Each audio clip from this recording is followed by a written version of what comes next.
What if your anger isn't something to fix, but something that has been trying to protect you your entire life? Anger, like all of our emotions, are incredibly insightful and powerful.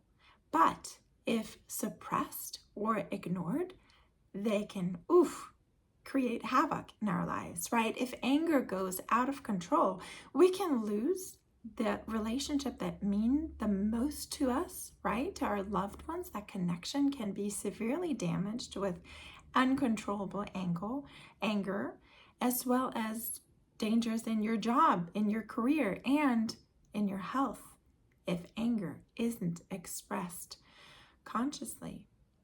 I mean, imagine anger comes in form of quiet resentment or emotional outbursts, or turned inward as criticism, as guilt, as shame, especially if we HSPs need something, right?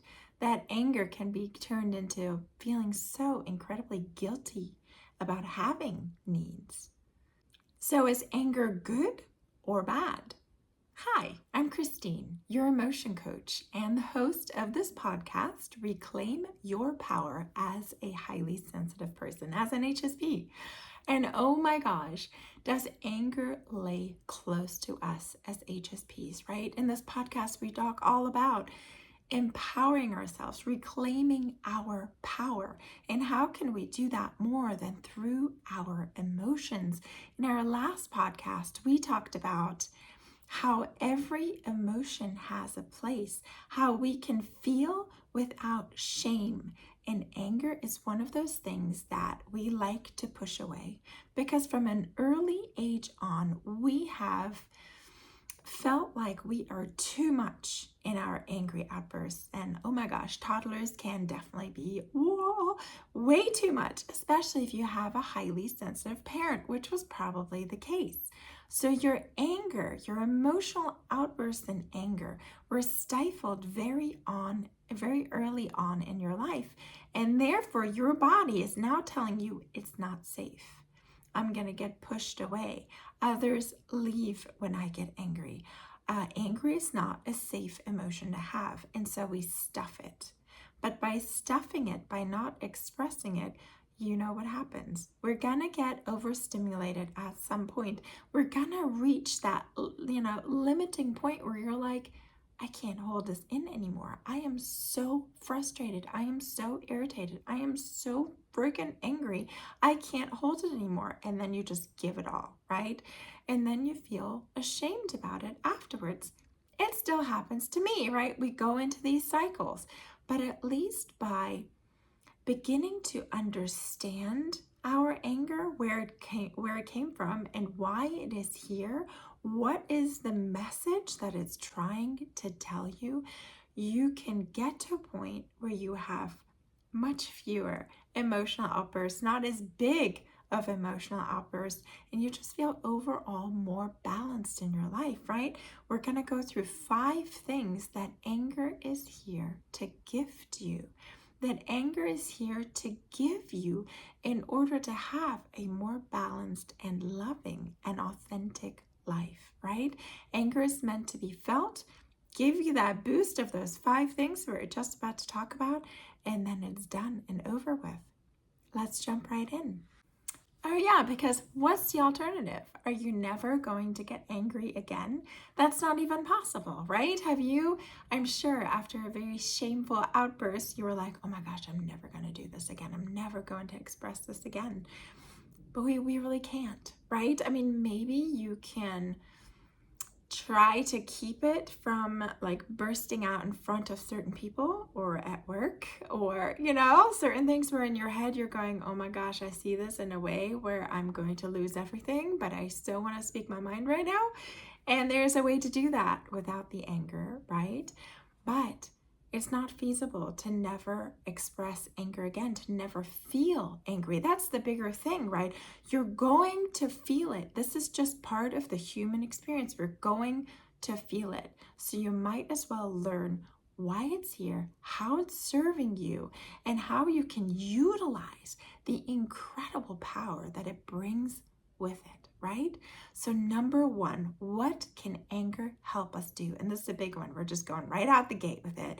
It helps you to set or reinforce boundaries. And I know we're not great with boundaries as highly sensitive people because we are too worried about other people's emotions, too worried about their feelings, too worried about how we'll be perceived because we have such a deep wound of wanting to be loved because we feel not enough with this HSP trait of feeling weaker. We just feel different, right? We're only 15 to 20% of the population. Of course, we feel different. So we have a tough time setting boundaries. But what happens when you get angry? When you get angry, you're like, that's it. That is it. I'm never going to do this again, right? I'm not going to agree to this anymore. I am not going to have somebody just knocking on my door ready to come in. I'm going to tell them I'm not available unless you make an appointment, unless you schedule ahead of time with me, unless you check in with me, or I'm never going to just say yes out the gate. I'm always going to first say, let me check my schedule. Let me check if I have time on that day. Let me check if that would serve us both in the highest way, right? Anger helps you to finally set that boundary because you're like, that's it. That's enough. I've done enough. Or it could even be a boundary that you want to set with your kid. Like your kid is in this phase where he wants to be outside and go to the playground all the time. And so after a long day, you drag yourself there.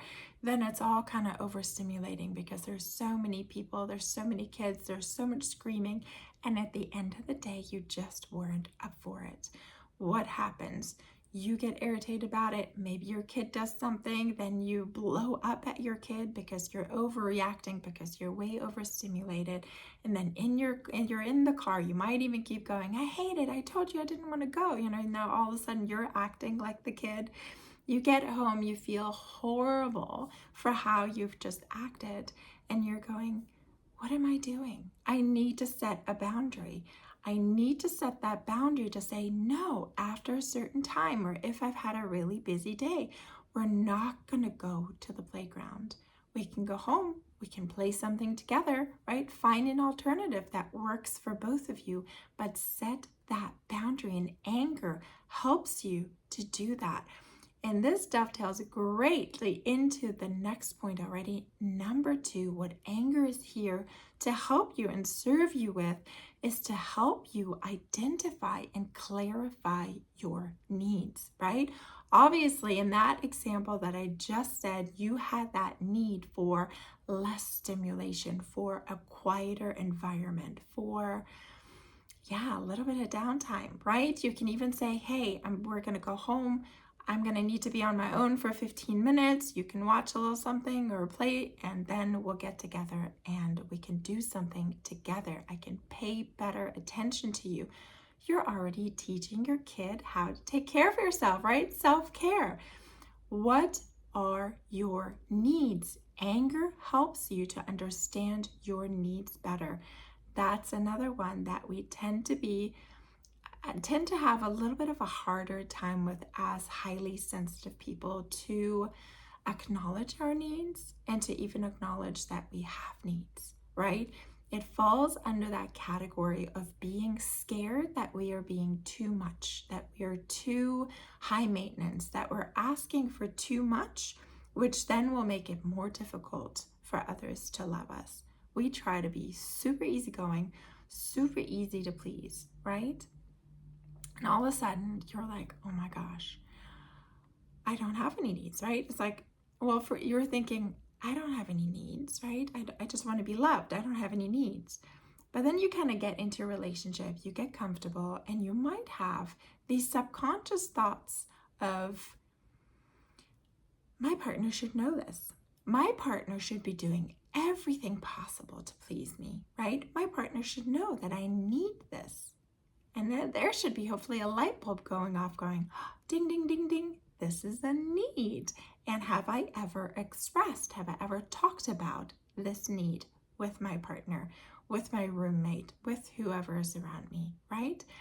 First, we have to get clear on our own needs, and then we can lovingly communicate them to others. But here's the big thing, right? We're talking about anger. If you haven't taken the time to kind of dig underneath and really understand what is it that I need from this relationship, from this living arrangement, from this collaboration, whatever it might be, what are my needs within this container? If you haven't taken the time, or there are always some stragglers that we don't pick up on right away, anger is great for having you clarify that, right? That's when you take a moment. That's when you not directly just go to the person and start, wah, right? Screaming and letting it out and being like, it's all your fault. That's the time to talk with your coach. That's the time to take your journal. That's the time to get curious and write down, ooh, what am I feeling right now? Why am I really so angry? What am I believing to be true in order to feel the way that I do, right? Is it that somebody really isn't paying attention to me? I have this when I'm in traffic and somebody cuts me off, and then somebody else cuts me off, and somebody else cuts me off, and I'm like, am I just invisible? Do I not exist? Do I not have a right to take up space in this car, on this road, in this world, right? It always comes down to like, oh yeah, that's a deeper sense of not feeling worthy, right? Of not feeling like I belong, of not feeling like I have a place in this world. And clearly, all these drivers around me are showing me this, right? It's the meaning that I put on whatever is happening. So ask yourself that next time you get really angry at something, especially when it's something where you're like, why would I get angry about this? Makes no sense. It makes perfect sense. Ask, what is it really about? What am I really feeling? What is it that others have invaded on, encroached on? What's the word? That others have, overstepped a boundary that I haven't even set, right? What is my need in this situation? What do I need now? Oh, I need this. Okay, I have that need to take a deep breath. I have a need to feel like I belong. I have a need that I count too, that I matter. Where is it in my life that I feel like I might not matter, right? Is it in my relationship? Is it in my work? Where do I feel like I don't matter? This just got mirrored to me on the street, right? With others trying to cut me off. Incredible once you start to dive a little bit deeper. Let's go to point number 3. Anger releases built up energy. Now, I want to say to that, anger comes with a lot of energy, and that can be, such a fresh breath, right?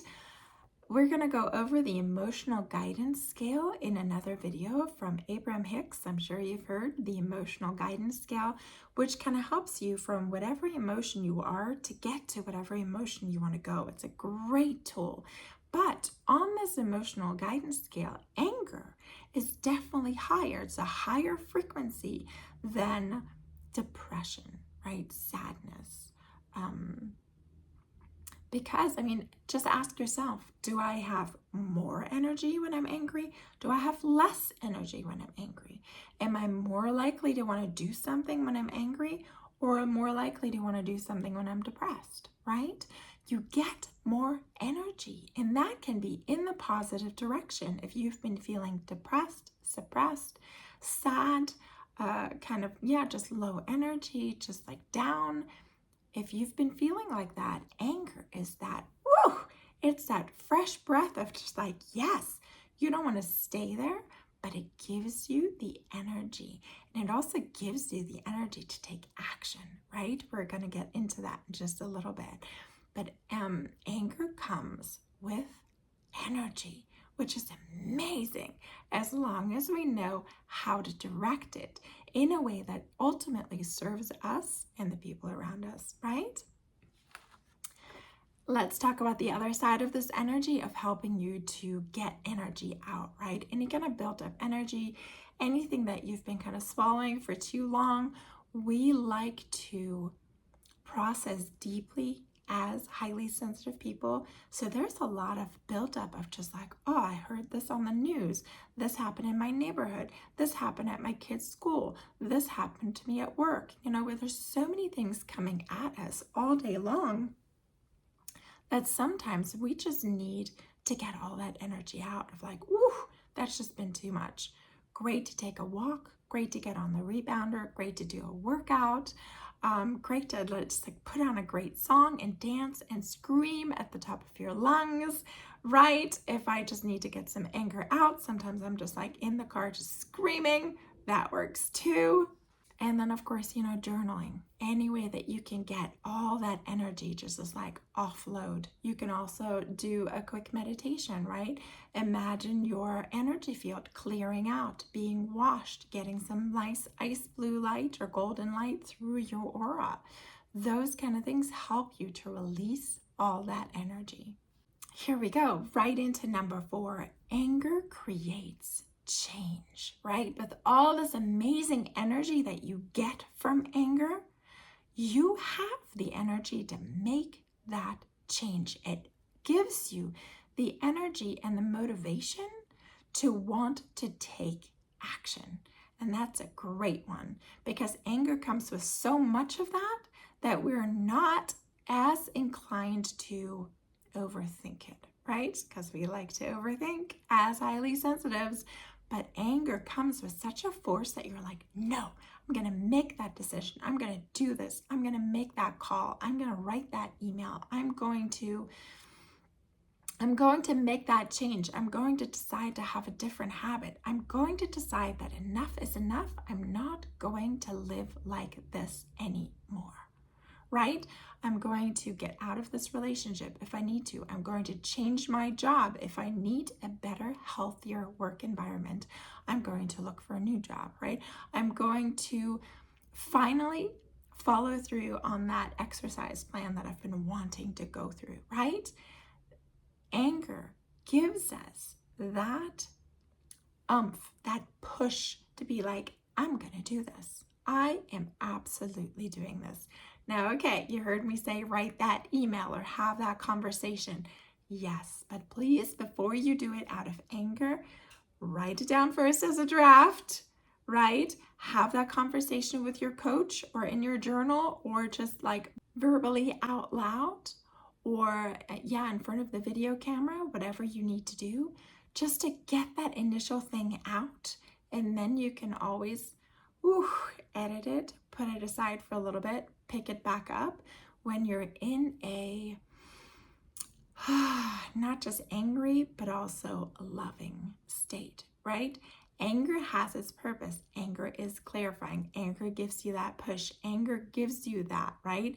If it is something that you've been needing to say for a long time, by all means send it. Hopefully it's still written in a way that is helpful, right?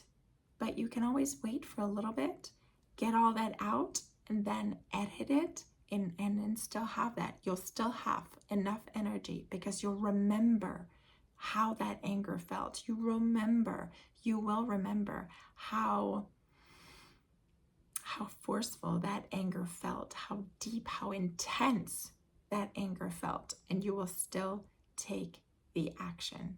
Yes? And here we go. Number 5, what does anger gift us? What is it bringing us? What is it helping us to see and understand? It is helping us to begin to trust ourselves more, right? Because you begin to trust your own emotions. You begin to trust, there was something in there for me. It came here to deliver a message. Thank you so much. You trust yourself in handling your emotions and processing them before you get to a point of outburst, before you get to a point where it turns into something that would negatively impact you or others. And when you start to listen to your anger, you stop abandoning yourself. You stop abandoning that part of yourself that's been trying to just like shake you awake, that says, don't be the doormat. Don't let them speak to you that way. Don't always take on all of the work when there are plenty of people here who can help you with that. It says you have a right to be here. You are just as worthy as everyone else. You deserve to listen to your needs and to have your needs met as long as they are lovingly communicated. You deserve to set these boundaries that help you to feel good, because when you feel good and you can come from a loving space, you contribute in a magical way. What do you think? What do you think? Do you start to have a better relationship to your anger? Are you at least curious about your anger? Let's go over these points really quickly to kind of sum it all up, right? We talked about anger and how destructive it can be when it's ignored or suppressed or even feared, right? It can really damage your relationship with the people who mean the most to you. It can severely damage your health and well-being, and it can really hurt your career or your job. But if you begin to be curious about anger and allow yourself to express it in a conscious and healthy and positive way by processing it, by journaling about it, by talking about it with your coach or a confidant, somebody who will understand where anger is coming from. And then it's really here to deliver a message to you. And it can come in the form of about these 5 points, right? It can help you to set or reinforce a boundary. It can help you to gain clarity about your needs and your desires. It protects your energy and gives you amazing energy in order to take action on something that really matters to you, to really make that change in your life that you need, that you desire so much at this point.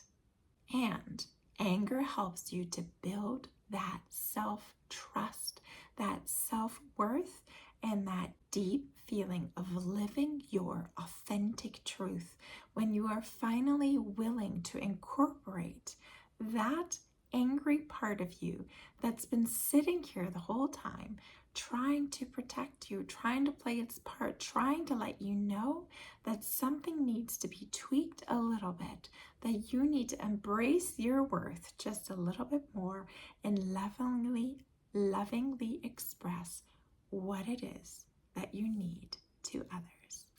So good. I hope you'll join me next week. We're going to talk about another emotion. I don't know which one I'm going to pick yet. There's so many great ones, right? Anxiety or overwhelm or sadness. And they're all here to give us beautiful messages, important messages, insightful messages. And once you can embrace your emotions on a level where you feel like you have 24, 36 colors that are so gorgeous and you can paint an amazing picture called your life with it, gosh, it's so much more fun than just black and white. You don't just want to bounce in these beautiful colors all the time. Sure, for a while it's beautiful, but sometimes you need that stark contrast in order to truly feel alive, in order to feel like you're embracing this world. There are always going to be challenges, right? Those dark colors just kind of splatter in naturally, or when some colors get overlaid, you'll get some darker colors. They splatter in naturally. How can we embrace them to then make a beautiful picture rather than to succumb to that darkness and just smear our whole canvas, right? Emotions are incredible. Thank you so much for being here, for listening to this week's episode, and I am so excited for everything that awaits you on this incredible journey to understanding yourself, to embracing yourself, to truly and deeply and authentically come back to who you really are and live from that place. It's incredible. You are an incredible being, and I'll see you next week.